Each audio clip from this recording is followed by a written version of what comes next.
osoo of hin beekin sammuu daa'imaatiin osoo hin gaamarin onnee kichuusaniin osoo hin guyyaa'in umrii ganamaatiin na keessa biqilte firii jaalalaatiin. Anis of hin barre guyyaatti na seentu dhaabatu tolfattee gaafati qubattu onneetoo keessatti yoo ati biqiltu.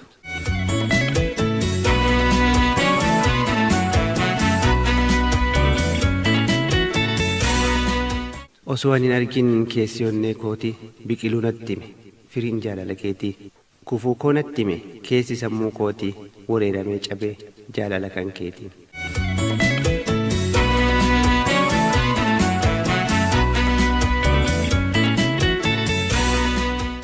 Anillee dhageenyaan gurruma sammuutiin gaqqabee hubannaan gorsa sammuu kootii kunuunsuu eegale biqiltuu jaalala keetii kunuunseen guddise bishaan obaaseetiin. Si qofatti hin dhiifne hanga warra keetii qaamatti fudhadhe jaalladhee kabajeetii.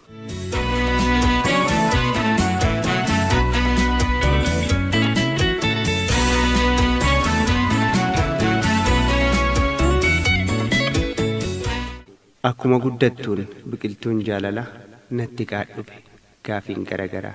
Biqiltuu jaalalaa maa kophaa guddiftaa jaalalli gam tokkoo bu'aan qabu beektaa? Maalumaaf kophaa kee jaalalaan gubattaa?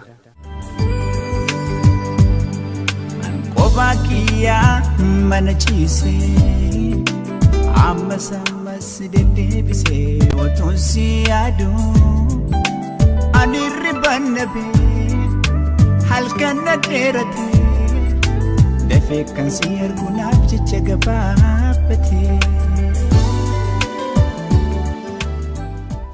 Jecha sammuu kootii gaaffii garaa kootii deebii kennuuf ta'e hanga humna kootii ibsachuu barbaade yaada dhuunfaa kootii rakkoo qooduu fedhe afaan baasee sitti.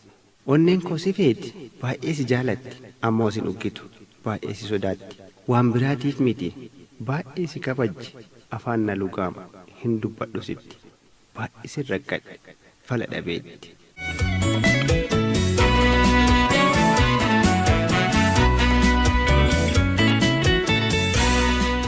Osoo si dheebodhu siin dubbii sodaadhe keessa garaa kootii sitti murakkadhe osoma si fedhuu sirraayis fagaadhe jaalalaan rakkachaa dhukkubadhee jiraadhe. Gargaarsa kee dhabnaan biqiltuun akka goydu gogus yoo oolte firii akka dhabdu sammuun koo natti hima yoo mara yoo yaadu itti minaan jedha kan ta'e haa ta'u. Natti deddeebinaan gorsi sammuu kootii sitti himachuu ka'e ijaan si argeetiin dubbachuu hin dandeenye afaan baasee sitti. Isaan of dadhabnaan jijjiire kallattii rakkoo gadi roobsee himee waraqatti barbaadee si argee ni kennadhe sitti.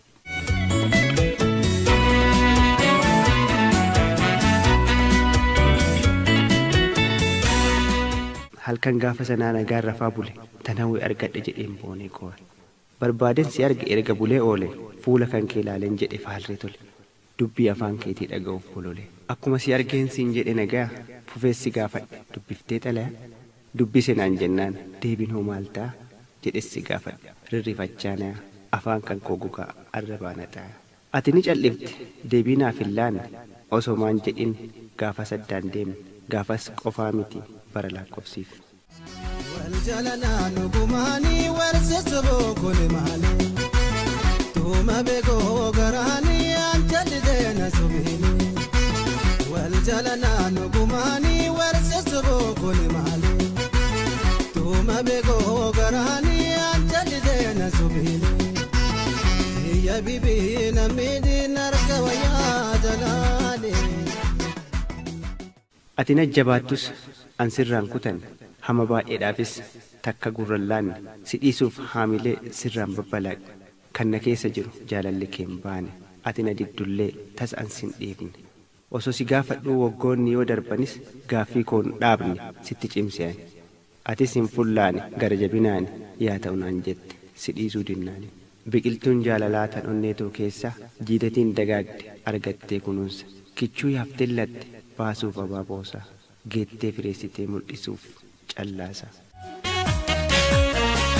Akka baala saafoo bukkee ganna nyaatu akka jaalalaafoo bukkeetti wal baatu akka baala saafoo bukkee ganna nyaatu. nyaatwe akka jaalalaafoo bukeetti wal baatwe.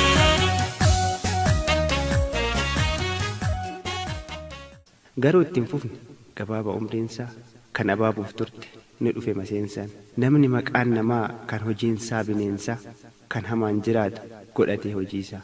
Hojiin agarsiise nurra dandeettiisa. Xaarii waggaa baay'ee bu'aa hojii isaa hama sitti himuun ijaaran kiyyoosaa qopheessanii dhaabuuf guddina isaa. Ati ni jaalatamte siin galle keessisaa kan argina qofa bu'aa bayii isaa. Wanti xiqqoon tokkoo yoo badu si aarsa. Hojii waggaa meeqaa yoo badu bu'aansaa aarsuu qofaa miti nama gaddisiisa. Sitti daantaan taane manca'uun bu'aasaa hama xiqqoo takkaan buqqifte hiddasaa.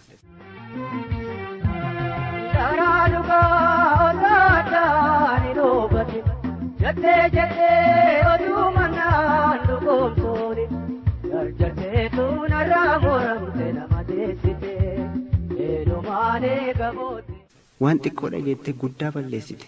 Jaalala ijoollummaa teenya maseensite. Biqiltuu jaalalaa nu jalaa goysite. Onnee sii banamte qilleensa dhoofsifte.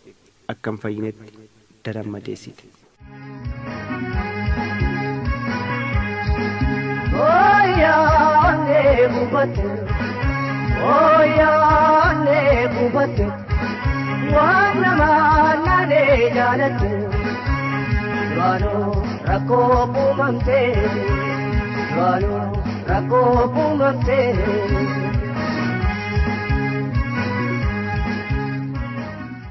Osoo dhugaan ta'ee jijjiiramuun kan kee osoo sitti gafee an ofitti beeke silaa sittiin aaru garaan koo si qeeqe. Osoo nu batin dhugaa fi dhalatti hamaan na jijjiiramte osoo addan baasin waanuma nattis himan odeessinaan sitte. Jaalala daraarsine bultii jaarree firiitti goone.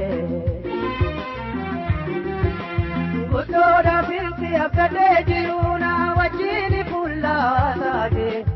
Otuu manaatiin nagantee tuyitaan akka yoo beese. Neenuwaa bilaashitti nafoo deebimaan koo akkaan yaa'ee. Karra kee cufattee fagaattus na jala ati maseensitus biqiltuu jaalalaa ani hin buqqisu haateetti onneerra achumatti eegseen kunuunsaa jiraadha si jaalachus baadha yoomuu si yaadadha. Kalee qofaa miti har'as an sin jaalladha maquma keetiin jaalala yaadadha biqiltuu jaalalaa kophaa kunuunfadha. Abaabus yoo hafte sirnaanin eeggadha jaalala yoo jedhan isheen si yaadadha of keessattis laalee siin obsaa jiraadha. Amma sittaniin an biqiltuun goysu. Amma umrii kootii na waliin yaateessu anuma wajjiin hanga boolla seentu lubbuun hanga jiru isheen hin buqqaatu.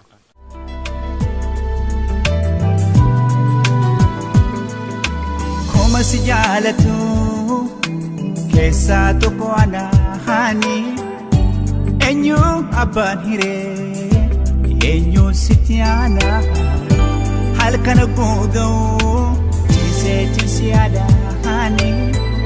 Atinaaf hin beeyne beebe kophaa dhukkubsadha. An beekan si gaa'e osoo beekte hirrifataa silaa lafa kaate. Yoon gachiisee hirriban qabu rafee dammaqee kophaa haasa'u.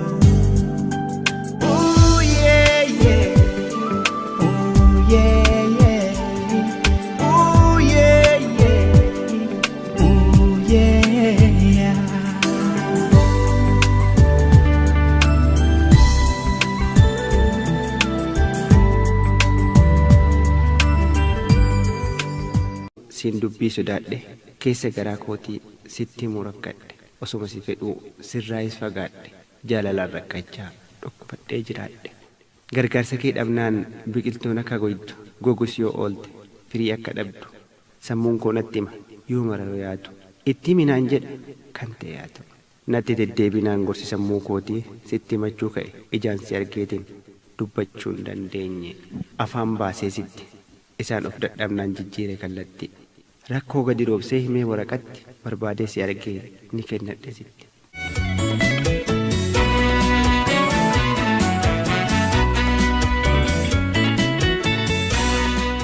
halkan gaafa sanaa nagaan rafaa bule tanawwi argadhe jedheen boonee koore. Barbaaden si arge erga bulee oole fuula kan kee ilaaleen jedhe faalree tole.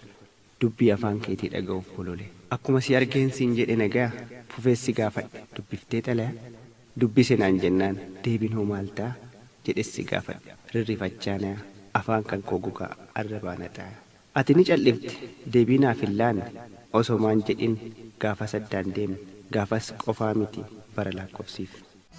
Wal jaalalaa nugumaanii warseessaboo kone maalee tuuma beekoo garaanii anjalli deena subiini wal jaalalaa.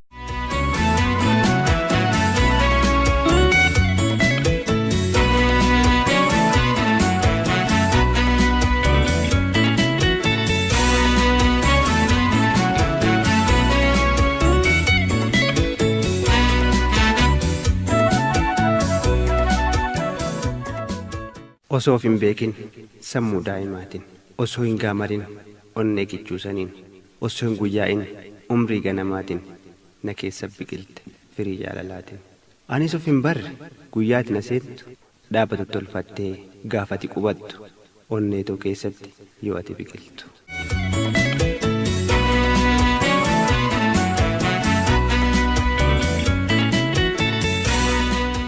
Osoo ani hin argin keessi onnee kootii biqiluu natti hime firiin jaalala keetii kufuu koo natti hime keessi sammuu kootii wareeramee cabee jaalala kan keetiin.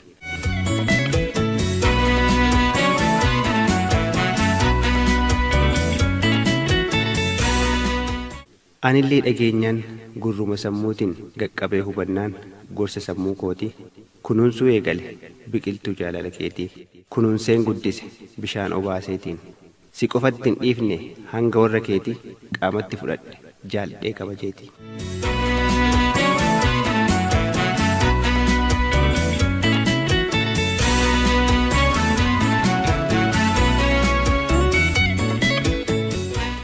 Akkuma guddattuun biqiltuun jaalalaa natti qaadhufe gaafiin garagaraa. Biqiltuu jaalalaa maa kophaa guddiftaa jaalalli gam tokkoo bu'aan qabu beektaa maalumaaf kophaa kee jaalalaan gubattaa. Kophaa kiyyaa mana ciisee ammas deddeebisee otuun si yaadu ani ribanna bee halkan na dheeratee dafee kan si arguunaaf jecha gabaabbatee. Jecha sammuu kootii gaaffii garaa kootii deebii kennuuf ta'e hanga humna kootii ibsachuu barbaade yaada dhuunfaa kootii rakkoo qooduu fedhe afaan baasee sitti. Onneen koo si feeti baay'ee si jaalatti ammoo si dhuggitu baay'ee si sodaatti waan biraatiif miti baay'ee si kabajji afaan na lugaama hin dubbadhu sitti baay'ee si rakkadhe fala dhabeetti.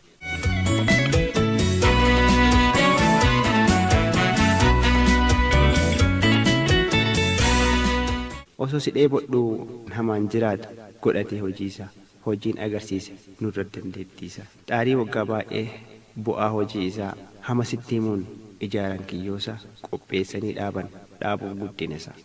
Ati ni jaalatamte siin galle keessisa kan argina qofa bu'aa bayii isaa. Wanti xiqqoon tokkoo yoo badu si aarsa. Hojii waggaa meeqaa yoo badu bu'aansa aarsuu qofaa miti nama gaddisiisa. Sitti daantaan taane manca'uun bu'aasa hama xiqqoo takkaan buqqifte hiddasa.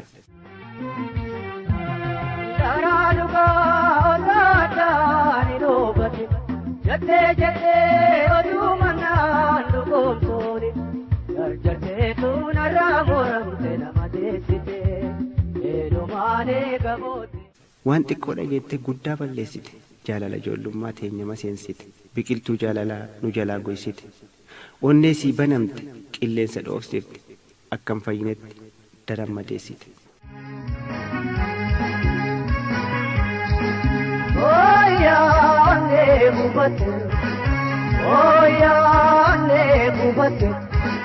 Waan namaa naanee jaalatte waanoo rakkoo uumamtee waanoo rakkoo uumamtee. Nugumaanii warseessaboo kone maalee Tuma beekoo garaanii anjallisee na subhine. Tiyya bibii namni narka wayyaa jalaale. Ati najjabaattus ansirraan kutan hama baay'eedhaafis takka gurrallaan si dhiisuuf haamilee sirraan babbalaaqe kan na keessa jiru jaalalli kee hin baane ati na diddullee tas ansin dhiifne osoo si gaafadhuu waggoonni yoo darbanis gaaffii koon dhaabne sitti cimseen atis hin fullaane gara jabinaane yaa ta'u naan jette si dhiisuu dinnaane biqiltuun jaalalaa tan onneetoo keessa jiidatiin dagaagde argattee kunuunsa kichuu yaaftellatte baasuuf abaaboosaa geettee fireessitee mul'isuuf callaasa. Akka baala saafoo bukkee ganna nyaatu akka jaalalaafoo bukkeetti wal baatu akka baala saafoo bukkee ganna nyaatu akka jaalalaafoo bukkeetti wal baatu.